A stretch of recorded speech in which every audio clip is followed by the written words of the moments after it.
I almost hate to say it, but it might be time for another threshold in the Ontario Hockey League. We all know that there's the 3-fight rule, right?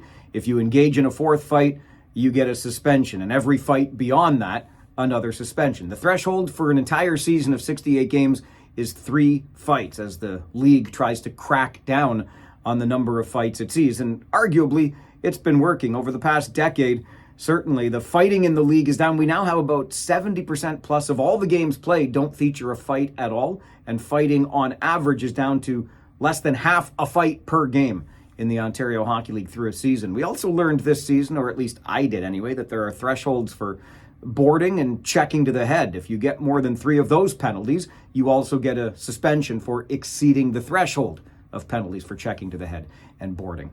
I'm not sure the league ever even thought it would have to consider this, but is it time to consider a threshold for suspensions?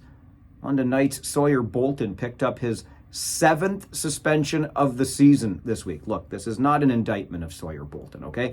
I'm sure he's a lovely young man who rescues elderly people from burning buildings and fosters homeless animals when he's not playing hockey. But when he is playing hockey, the facts are the facts, and he has picked up 7 suspensions worth more than 20 games, almost a third of the entire Ontario Hockey League season.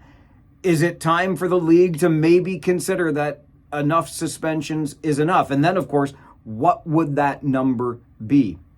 I'll start you with this. How about similar to fighting? 3 suspensions, like 3 fights, is the threshold. For every suspension over 3, you will serve the number of games suspended, plus an additional 3 games. You get a 4th suspension, you serve the number of games you're suspended, and an additional 5 games. And then you get a 5th suspension in a season, you serve the number of games suspended, and an additional 10 games. Would that work like fighting and really crack down on the number of times a player is being suspended?